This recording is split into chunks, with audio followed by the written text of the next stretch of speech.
Howard Phillips Lovecraft has been one of the biggest driving forces behind weird fiction. Inspiring a multitude of individuals after his death, he is arguably one of the most influential figures in American literature.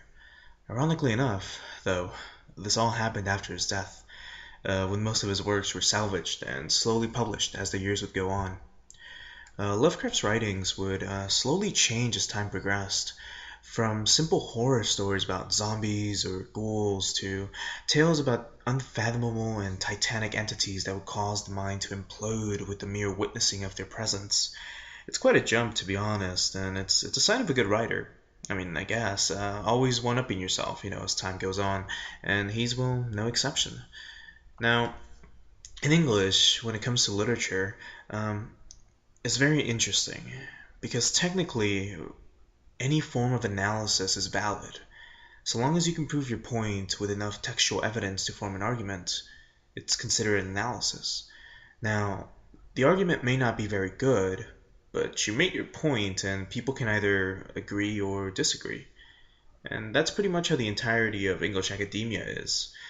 Someone publishes some analysis, and someone will write a counter-analysis, and it goes back and forth, and blah blah. I mean, that's normally how it is. However, sometimes the story isn't really that deep. I mean, sometimes people just want to write a story to tell it. And in a way, that's how I feel when I read H.P. Lovecraft's The Beast in the Cave. Now, this is one of his first works, part of his juvenilia, and the first draft seemed to be worked on around 1904 and finished by around 1905, but not published until 13 years or so later in The Vagrant. The story itself has a simple premise. I mean, the narrator begins with a sudden realization that he's lost. No matter where he turns, he feels as though he will never find the exit to the labyrinth known as Mammoth Cave. There's not a single object or landmark he can use as a guide to exit the cave, and the thought of seeing something like sunlight is something the narrator laments quite a bit. Despite these sorts of claustrophobic thoughts running through his mind, the narrator seems to be quite at ease at first. He mentions how he's read the symptoms that come with people trapped in similar situations, something that we'll be seeing a lot in future Lovecraft tales. And despite this, he's quiet once he realized, the loss of his bearings. The horrible conclusion which had been gradually obtruding itself upon my confused and reluctant mind was now an awful certainty. I was lost, completely, hopelessly lost in the vast and labyrinthine recesses of Mammoth Cave. Turn as I might, in no direction could my straining vision seize on any object capable of serving as a guidepost to set me on the outward path, that nevermore should I behold the blessed light of day, or scan the pleasant hills and dales of the beautiful world outside. My reason could no longer entertain the slightest unbelief. Hope had departed. Yet, indoctrinated as I was by life of a philosophical study, I derived no small measure of satisfaction from my unimpassioned demeanor. For although I had frequently read of the wild frenzies into which were thrown the victims of similar situations, I experienced none of these, but stood quiet as soon as I clearly realized the loss of my bearings. Now, the narrator comes to terms with his imminent death. He claiming that this cave would be a good place to have his corpse remain, comparing its hospitable nature to that of any churchyard. Starving would more than likely be the way he goes, though, and then he reassures us of his strong mental capacity of not giving in to stress of starving to death like others would. And it's here that we realized how the narrator seemed to be in this situation. He willingly separated himself from the tour group he was a part of and wandered aimlessly around the cave for a while, leaving him unable to retrace his steps.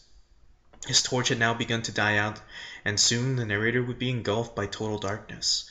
And the narrator began to remember the colony of people infected with tuberculosis who sought residence in the cave in hopes of finding, any sort of way to get better, only to instead meet their death. He recalls the cottages and the remains left from the previous inhabitants of long ago, leaving him to wonder what would happen to someone as healthy and vigorous as he, for remaining within the cave. As the last rays of his torch faded, he did the only thing that he could do now. Scream. The narrator begins to shout for help with all his might. He hoped that his voice would echo and reach the ears of someone, a guide, anyone. Thus, the narrator ceased the shouting. He then hears the sound of something approaching him. Was death approaching? Were his screams really all for naught? The guide, having heard his screams, would find nothing but a dead man once he reached the source of the screaming?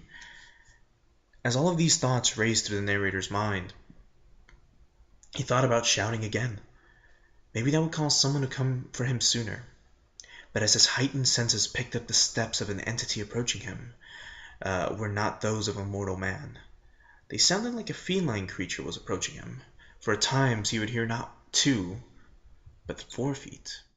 It is now that the narrator had realized that maybe he attracted something else other than the guide, something like a stray mountain lion that got lost or something. Maybe God had given him a swifter death, and maybe not through starvation, but instead through that of being something's nourishment. And instead of running, he thought maybe if he stayed quiet, the creature would lose track of him, with no sounds guiding him. But instead, he realized that the creature could have probably caught his scent, and if he were to run, the creature could probably follow him quite a distance. Now, the narrator is preparing for a confrontation at this point. He's up against the wall. He's got a creature approaching him slowly. So he just grabs, like stalagmites, in each hand, just in case the creature, gets closer and closer, which it does. The steps keep slowly approaching him. However, the creature, though, he noticed, was walking a little weird. He thinks the creature itself could be a quadruped that walked with a singular, quote-unquote, lack of unison between its steps. And after pondering on what the creature could be for a bit, he realizes that even if he were to end his life, if he were to end its life, he would never be able to see it due to his torch going out a while ago. And from here, the narrator starts to become a bit frightened. His tension is finally seeping in as he starts to see shapes of the shadows and the walls and everything. The creature approaches the narrator more and more, and the narrator wants to give out a piercing scream, yet his voice just doesn't let him. He can't move, and the steps are now much closer than before. He can now hear the breathing of the creature, but he snaps out of the terror and then hurls the sharp end of the piece of the limestone in the direction of the creature. He hears the mineral piece miss, and the creature jumps and lands a distance away. And after readjusting his aim, he fires his second piece, and as it flies, the sound of the creature's corpse can be heard, hitting the ground. And now the narrator is against the wall, as the final breaths of the creature exit its body. And instead of wanting to now go study and analyze the creature, the narrator instead runs in the direction he believes will lead him to his safety, from whence he had come. And as he does, he's able to hear the sound, or multiple sounds, which eventually become like metallic clicks. And lo and behold, it's the guide. By this point, the narrator is just running and tripping everywhere. He's yelling, he's shouting, he's relieved to hear, see the light of the guide's torch, and he trips and is at the feet of the guide at this point. From this situation, though, he begins to blurt out, his story in the most idiotic manner while drowning his savior with praise. So you have this guy who just almost died. So he trips and he starts, shouting gibberish out. He's telling a story, but he's like, "Thank you so much for saving me," and everything. And then from there, we're told that the guide essentially realized that the narrator had gone missing. He had been searching for him for about 4 hours now, and he finally finds him. But by the time the narrator was provided with this information, he remembered, oh yeah, the beast. So he tells the guide, "Let's try to look into it." The beast was wounded and not too far back, and now with, light and company, the narrator, is feeling a little more, more courageous. He's a little more comfortable. He's like, let's try to see what's going on here. And soon they find the beast. They find the creature that he just struck. And they describe it as a white object lying on the floor. And the pale skin was white and glistening, this it was radiating this white light that was paler than any of the light, resonating from any of the limestone that was all around them. And out of all the creatures that they had ever beheld in their lives, this was the strangest. It appeared to be an anthropoid ape of large proportions, escaped, perhaps, from some itinerant menagerie. Its hair was snow white, a thing due to no doubt to the bleaching action of a long existence within the inky confines of the cave. But it was also surprisingly thin, being indeed largely absent, save for the head, where it was of such length and abundance that it fell over the shoulders in considerable profusion.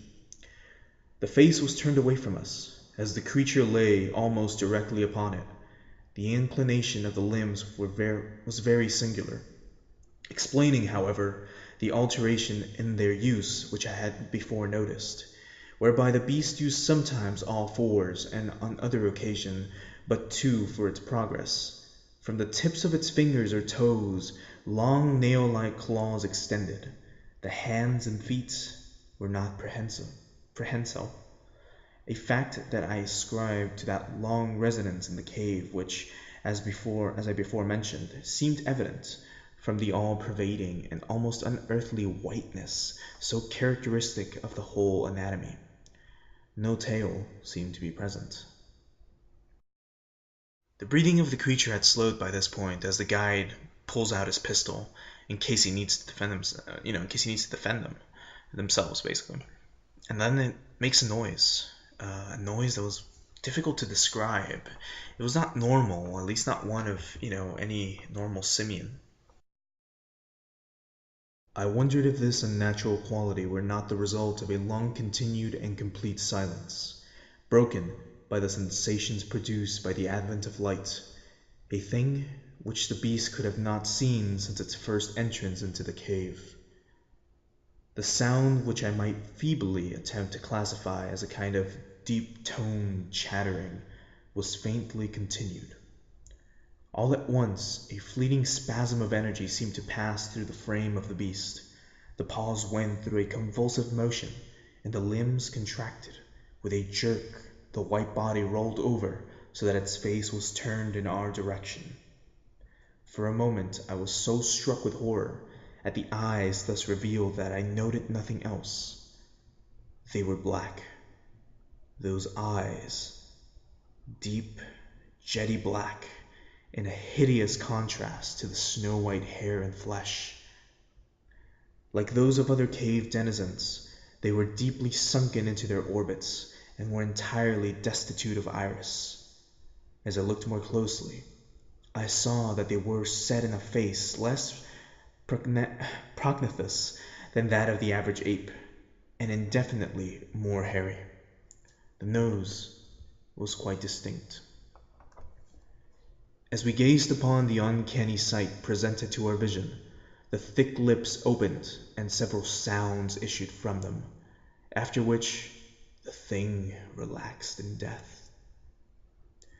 The guide clutched my coat sleeve and trembled so violently that the light shook fitfully, casting weird moving shadows in the walls about us. I made no motion, but stood rigidly still, my eyes horrified and fixed upon the floor ahead. Then fear left, and wonder, awe, compassion, and reverence succeeded in its place, for the sounds uttered by the stricken figure that lay stretched out in the limestone had told us the awesome truth. The creature I had killed, the strange beast of the unfathomed cave, was, or had at one time been, a man.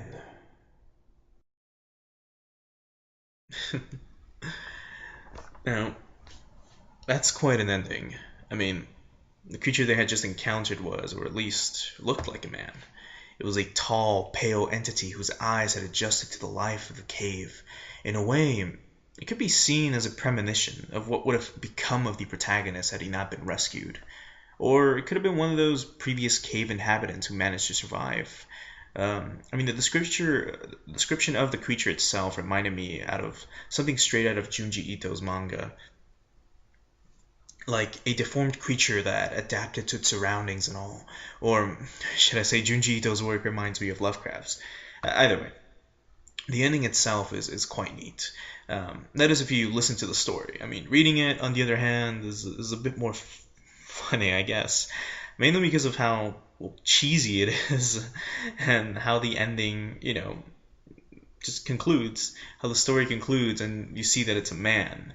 Now, if you read this story and you look at the last word in the story, it's the word man in all caps, and it has 3 exclamation marks following it. And that's kind of funny. I mean, if you read it exaggeratedly, like something from the 60s, like it's a man, it's like it's outrageous. But the story is pretty good itself. It's not too bad. Now, as for analysis, I mean, could there really be any analysis formed from reading this? I mean, yes and no, because again, this could have just been a story that he just wanted to write.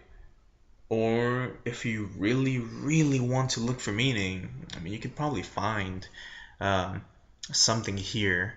If I were to analyze a story, I mean, if you for example, like Lovecraft wasn't really an outdoorsy type. Like he would always read and write and do that sort of stuff instead.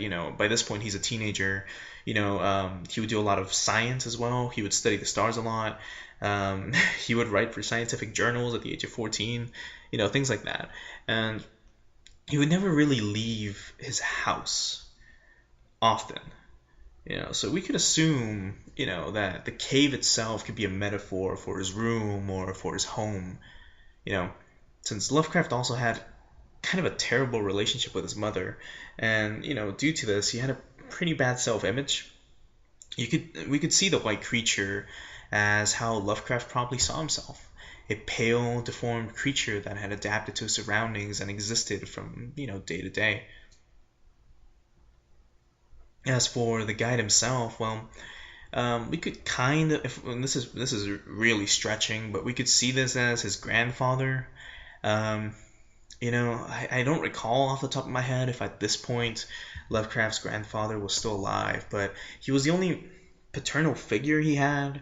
I mean, when Lovecraft was younger, his grandfather would read to him the Odyssey and tell him all these old stories. He would read him plays and poetry, things like that. And he was the only paternal figure he had, that would kind of encourage him. So, I mean, if we really want to look into it, we could say that, the guy could have been his grandfather. The guide coming to save the narrator could be seen as the grandfather, encouraging him not to succumb to the mental image that he had of himself and instead to strive on and write and try to live, I don't know. It could be Lovecraft coming to terms with who he really is, realizing, hey, I'm not really this hideous creature, I'm myself. But that's really, really, really reaching out there. I mean, he's like 14 or so when he wrote this story, and I mean, I really doubt it. I really doubt that is the actual point of the story. But I mean. It could be. I mean, kids are edgy, when they're teenagers. He could have been an edgy kid, probably thought of himself as that. But that's just an analysis if analysis had to be there. If anything, I just see this more of a story that was just written. It's just, no, this is just, here's a story. It's, because one thing that Lovecraft would like to do is, he would like to read a lot. So, about anything that seemed interesting. So, I mean, if anything, it could be, say, self-reflection. Or even then, like I said, he probably just went to the library one day. He found a book on Mammoth Cave. Because if you hear that name sounds cool. It's like, Mammoth Cave. what could be in there, you know? And he probably just started reading about it. Oh, it's this deep. Oh, what creatures could live in there? And he's just like, hey, what if I wrote a story about some guy that gets lost in there and he sees this creature that used to be a man? You know, that's something that I feel like Lovecraft more. That's more than likely the reason why Lovecraft even wrote this. You know, he just kind of lets his mind wander from time to time as he reads or writes stuff. You know, but either way, that's just my take on this. I mean, if anything, this would just be a small analysis of the story. You know, The Beast in the Cave by H.P. Lovecraft. But that's just that's just what I think. I mean, could this actually be a self-reflection piece written by him? Is it just a simple story? I mean, let me know what you think. I mean, I'll link the story down below in case you want to read it. It's not too long. It's a few paragraphs, like 13 or 14. Um, it's quite a short read. But you can tell me what you think. And if anything, if you've got any other facts or anything like that, hey, let me know. I mean, if anything, I'll probably try analyzing some more of Lovecraft stories and also go from there, not just stick to Lovecraft, but maybe do other stuff in the future. But yeah, I mean, just let me know what you guys think. See ya.